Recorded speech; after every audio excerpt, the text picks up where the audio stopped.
Good morning. Mr. Coates from London was a very successful businessman, and he came to the Rebbe once in Yechidus for a bracha. He wanted a blessing. He should be successful in his business. Things should go well. And he had a question, a request, that the Rebbe should be his partner in the business. And the Rebbe said, I will do it on a condition that you don't do anything without my permission. I'll be a partner, but you have to listen to my opinion. And who wouldn't say yes? So he said, of course. And he goes and becomes a partner with the Rebbe in this business. Now, he was selling fur. That was his business. Now, after some time, the Rebbe told him that he should invest in fur, certain type, and he should buy it. And Mr. Coates, he did exactly what the Rebbe said. He invested, he bought tremendous amount of merchandise. And then the price of the fur started to go up. And he wanted to sell, as business people do. And the Rebbe said, no, you can't sell. So then it went up even higher. And he told the Rebbe, I want to sell. And the Rebbe said, no. A little while later, it started to go down. And he was getting scared. Forget about earning money. I don't want to lose money. So he asked the Rebbe, I want to sell. And the Rebbe said, no. And Mr. Coates, he kept to his side of the deal, but he was very, very disappointed. I don't want to use the word upset, but he was questioning the Rebbe. He had complaints to Chabad in general. He himself was not a chassid. And here he's watching how he's literally losing money. And it's not that he didn't see it coming. He could have gotten out while he was making profit. But he listened. Now, meanwhile, the price of fur started to go up higher and higher. And this time the Rebbe said, sell, and he made a tremendous amount of money. Well, he came back to the Rebbe the next time to thank him for the bracha, great partnership, and to go into another transaction, if you will, with a partnership. And the Rebbe said, no, you're a weak partner. Now, why is he a weak partner? He listened. Now, Mr. Coates was missing two qualities that are important for a businessman. Two very important features that you have to have. Number one, and by the way, this is from Shlomo HaMelech, the wisest of all men who ever lived. He says in Mishlei, Yesh mefazer v'neisif oid. There is the stage of business called Yesh mefazer. You have to give out, you have to invest, you have to spend. Okay? You're putting money into something. You're giving away something. You're taking away from yourself, and you're taking, of course, a tremendous risk. And that's part of it. And if you don't do that, how could you expect to receive something in return, whatever that investment is? And the second quality is that he was lacking when he wanted to sell, as long as he's not losing money, is that a businessman invests in order to receive more in return. There's a Gemara in Baba Metzia Daf Mem, which tells us that a person who buys something and sells it for the same amount, he's not called a seicher. He's not a businessman. He's maybe a uman, maybe a skilled person. Maybe he enjoys the product. Maybe he likes whatever it may be. But a businessman, you're not. A businessman is someone that derives profit. Okay, so two things. You invest, which means you give away, you take a risk, you part with something, and your goal here is to make more, to earn a profit. So he listened, but the qualities weren't there. So our president is not a businessman. We don't do politics on this on this broadcast. No, he went to one. We're not going to go. Many times, and he's still a billionaire. We say this because in this week's parsha, we have a term, as the name of a land called Canaan. Now, Torah tells us two times that Yaakov went back to Canaan. Why do you have to tell us twice that he went back? He went to Canaan. We know that he went to Canaan, that's what Israel was called back then. And then it says, Vayeshev Yaakov Eretz Meguri Ava Eretz Canaan. We know where he is. And we also realize that Torah doesn't use any extra words. Torah is very careful about even an extra letter. Why tell us twice that Yaakov Avinu went back to Canaan? So let's look at the name Canaan and try to understand what is this name, what does it represent, and get some lessons for our service of Hashem. Canaan was the grandson of Noach, Ham's son, right? And that's where he settled, that's where he lived for, initially, he lived in Canaan, in the land of Israel. And that's why he got the name Canaan. Now, basically, what it represents is a status of the land before it was Eretz Yisrael. When you say the word Eretz Canaan, it means a pre-state, pre-status, not a pre-land, a situation where the Jews were not settled yet in Eretz Yisrael. It lacked that level. And let's just say it's not so positive that it was Eretz Canaan. Eretz Yisrael, land of Israel, would be a positive development that now the Yidden are there. But up until that point, it's Canaan. What is the translation of word Canaan? It's a name. But there is another element here, and that we have in our parsha, in this week's parsha, in Rashi in this parsha, regarding Yehuda. When it says regarding Yehuda getting married, it uses the term Canaan, and Rashi tells us Canaan is Tagar, a businessman, someone that does transactions, doing business.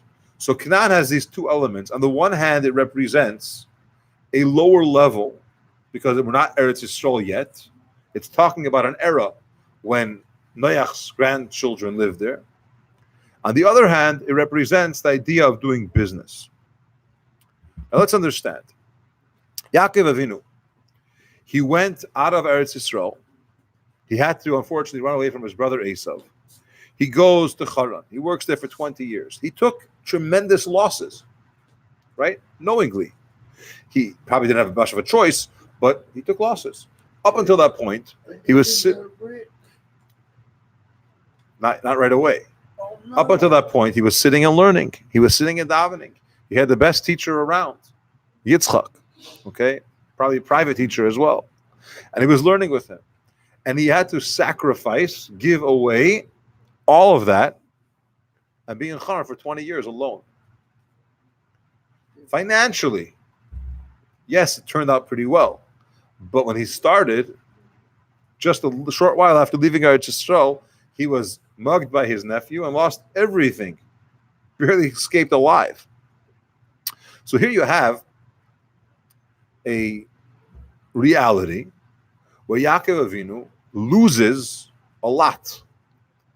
Both not being in Eretz Yisrael, not being with his father spiritually. Okay, he doesn't have that environment, what he wants, what is appropriate, what he needs. And materially as well, he's losing. Right? Doesn't have the ability that he had by his father. Everything taken care of and so on. But the reality is that as a result of that, he profited twofold. Spiritually, he was able to establish the Shvatim, the 12 tribes. Well, one of them was born in Eretz Yisrael, Binyamin, but nonetheless.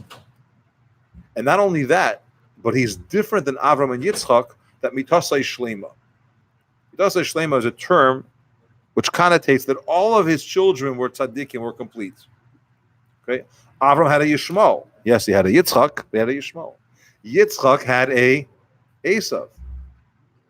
Yaakov has 12 sons, all tzaddikim. The reason why he has that is because he invested, which means there was a sacrifice here. He knew it was the right thing for him at that time to do. It was not comfortable. It wasn't fun. It needed to be done. And he had to give away something in order to receive it. And this is a central theme in Chassidus and in Yiddishkeit in general. It's the idea of Yerida Tzerech Aliyah, a descent in order to have an ascent, an investment in order to have a return. Now, when we use the concept of an investment, we think of it in terms of I know exactly what the outcome is going to be, basically, if everything works. I knowingly go into this, but in the broader picture, it's much more than that. The Neshomo comes down into this world. It's leaving, it's descending. The example that's given is it's a Me'igra Rama Lebira Amikto, from a very tall mountain to a deep valley or deep abyss. What's happening here is the neshama exists in heaven, where it appreciates godliness and it enjoys the pleasures of the spiritual world. And then it gets forced to come into this world. What's the point? It's not just to do good things here. The point is to grow from it, to have a higher level than it had before. It's not just to prove something, and it's not just to be able to accomplish good things, but it's l'tzerech aliyah. It has to be able to have an ascent. If not, then it's not worth the whole descent. It would be, as the Gemara calls it, not a businessman when you don't have a return on your investment. It's called other things, very skilled and so on, but it's not an investment. What was Yakov's investment? He sacrificed. See, again, investment, we usually think it means giving away. But what did he sacrifice? His learning, his davening, his money. He was completely, the fact of being out of Eretz Yisrael, his father, and that's the environment he grew up in, never left Israel his whole life. That was Yitzchak. Huh? But he had no shares. Correct. Again, investment often means it's a knowing, willing thing. But there's bigger than that. It's a perspective we have to have on life. When something is not going the way we want, it's a descent. Okay? We're giving up something, and not willingly necessarily. But we're lacking something. We're missing something. And really what this is a yerida, a descent, in order to have an ascent afterwards. That's the nature of the world. That's the term of Canaan. Canaan is business. It means that there's a time when things are not the way they're supposed to be. It should never be that way, but it was. And as a result, there's a benefit. As a result, there's an increase now. It's a holy place. Now the neshama has a higher thing. There's a famous song that Rebbe taught from words of Tehillim, Tzamalacha Nafshi, Kamalacha Vesari, where David HaMelech is singing to Hashem that my soul thirsts and yearns for you. Okay? Thirsts and yearns. The idea is that we are in a place that is far away or dry, and you want something. When you're in a desert, you're automatically more thirsty because you don't have that water. Now, the yearning brings us to somewhere. The song that Rebbe taught also has a Yiddish translation and a Russian stanza of the Echti Duri Marku of the song. And what it's saying is, what are you doing in the marketplace? We're kind of singing to the Yetzer Hara, and we're saying, you don't buy, you don't sell, you're just making problems. The idea is we're here for a purpose. Yes, there is a buy and a sell. You have to invest, you have to put in, but we realize that focus. So Torah is telling you, Yakov was in Eretz Canaan. He was in that situation twice to bring out that yes, there's the Canaan before it existed in Eretz Yisrael state. Other people live there, hence the name Canaan. And at the same time, it's the idea of showing you what investments are supposed to be, how a Yid is supposed to operate, how we look at our life, that we came here in order to have an elevation. Our neshama gets a higher level, and in our day we go through that. A person leaves the walls of the shul, the walls of the yeshiva. He goes out of the environment where he would like to be holinessfully. It's for a purpose, not to survive it. Not just, okay, I'm going to go out, but I'm still going to do what I have to. Or I'm going to use the inspiration that I got and take it with me. It's all great. But more than that, there has to be a profit. You have to be able to benefit. You have to take the Canaan and transform it to Eretz Yisrael. You have to elevate it. You have to make it into Eretz Yisrael. And this is, of course, on a personal level, each and every one of us, a perspective. But on a global level, on a cosmic level, it's about what we're doing here in this world. Preparing it for Mashiach. We're making it a better place, not fixing something. Transforming it to such a level where it's elevated beyond what it was before. Let's now go on to learn a little Chumash with Rashi. Thank you. Whose book were we learning Friday? The last Rabbi? Yeah, our Rebbe, the current Rebbe. Yeah. It was the Kutta Sichas. Okay. Yeah. But Yelchu Echov, it's Shani of Parshas Vayesha, page 262 in the Kutner Chumash. Vayelchu Echov Lira is a Sein Aviam B'Shchem. The Pasuk tells us that his brothers, Yeshu's brothers, just to preface here, in yesterday's portion of Chumash, we learned about the dreams that Yosef had. His brothers were not able to speak to him peacefully because they felt very bad towards him. Here his guy's coming along, and he's saying that his dreams about being king, not one dream, but two dreams. His father gives him a special coat with colors on it. He's favored. Things here don't seem right. And at this point, Torah tells us that his brothers went to shepherd the sheep of their father in Shechem. Lira says, saying nakud al s in the Torah, which doesn't have punctuations, the word s has dots on it. And the reason is because it's telling you that it's not just they went to shepherd the sheep. Rashi says, rather, they actually only went to shepherd themselves.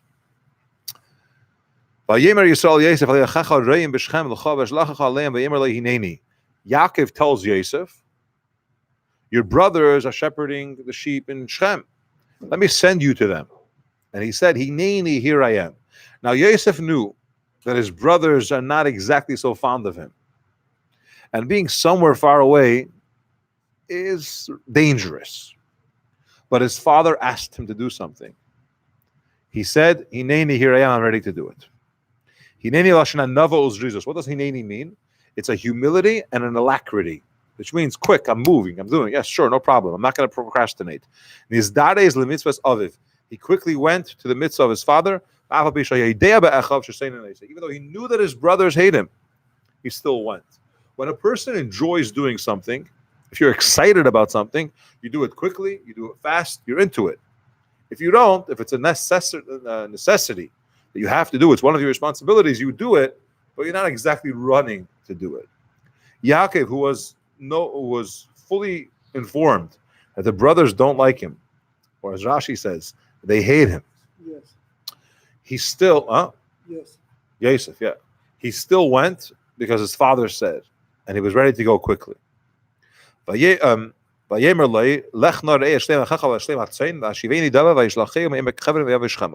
told him, go please see the welfare of your brothers, the welfare of the sheep, and return to me information. Tell me what's going on. I want some regards from them. And he sent him from Emek Chevron, the valley of Chevron, and he came to Shechem. Shechem is an interesting place, as we'll see. Emek Chevron, Valley Chevron Bahar. Why do we say the valley of Chevron, the depth of Chevron? Chevron is on a mountain. It says they went up on Negev and they came to Chevron.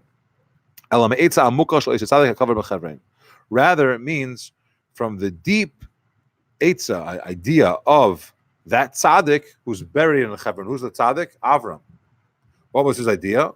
The Kaim Hashem Absarim ki geri zaracha. Hashem told Avram, your children, your descendants are going to be foreigners in Egypt.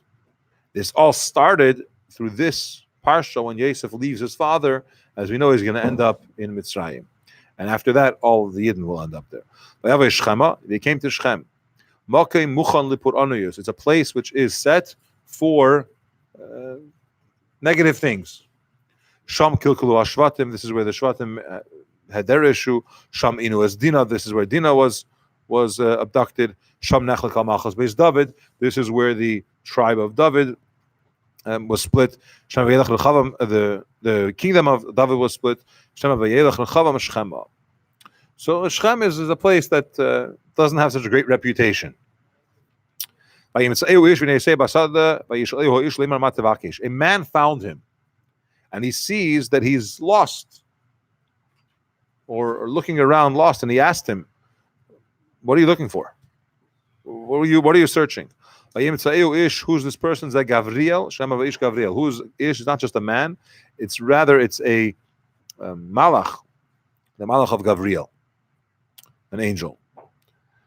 He says, I am looking for my brothers, searching for my brothers. Tell me, please, where are they shepherding?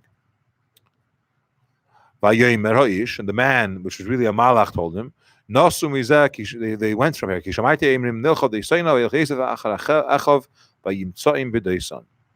So the malach tells him, thinking who was looked like a person, told him, they left here. I actually overheard them talking. They said we should go to Daisan, which is another place. So Yosef went and he found them in Daisan. They traveled from here. Rashi explains it's not just traveled. Rather, he siu atzma min ha'achva. They have moved themselves from peacefulness. Where is Kevin? Where is Dawson? Can't tell you. To find various types of ideas or ways, weapons, how to kill you. Well, if he pshutai, shem makim, with the simple meaning, it's the name of a place. Nichlei dases means they went to find legal pretexts how to kill you. For a moment, let's go there. The brothers were tzadikim, were righteous people, and they knew that Yehuda was supposed to be king. Okay, if not Yehuda, Reuven is the oldest. Comes along Yosef, and he's talking about being king. Now there's a rule, there's a halacha. Amated b'malchus chayav misa. Someone that rebels against the king is worthy of being killed. Okay? Huh? So, not king yet, but the concept is that you're taking something and you are talking about what's going to be. And he also spoke negative about them. There's different things that he was speaking about, or they assumed he was speaking about, or he assumed they were doing, but they were looking for a legal pretext to kill him. Now, just put yourself in Yosef's shoes. He hears from a malach bad information, but he's on a mission from his father. Okay, so it's a place, but he's on a mission from his father, and he still goes, and he wants to fulfill his father's request, find out how his brother is doing, find out how the sheep are doing. They saw him from a distance. Hey, he's coming here. And even before he came to them, they were already plotting how to kill him. With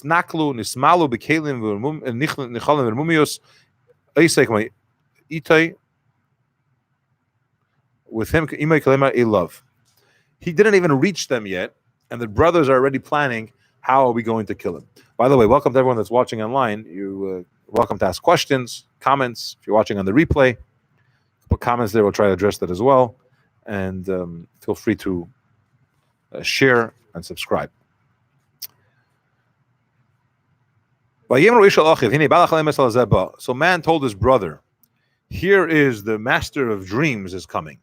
The dreamer, okay? He's the guy which dreamt that he's going to be king, and he dreamt again that he's going to be king, etc. And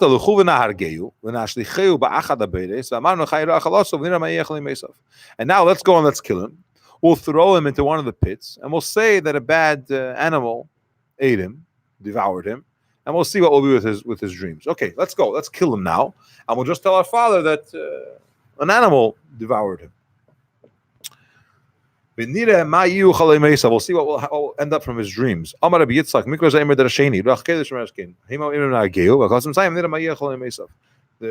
says that this pasuk really has to be understood because it's a prophecy going on here.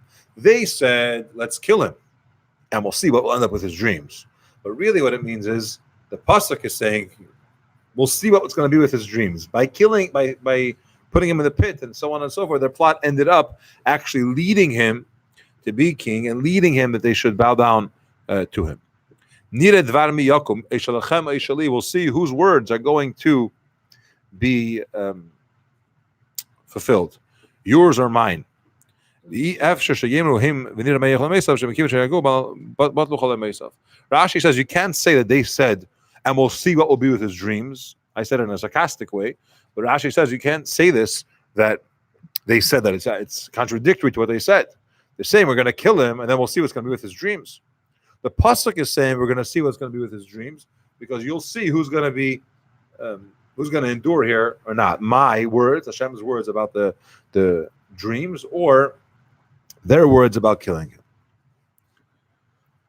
Now Reuven, the oldest brother, he heard and he saved him, and he said, no, we're not going to kill someone. Makas nefesh means death. Killing of the soul is death. Reuven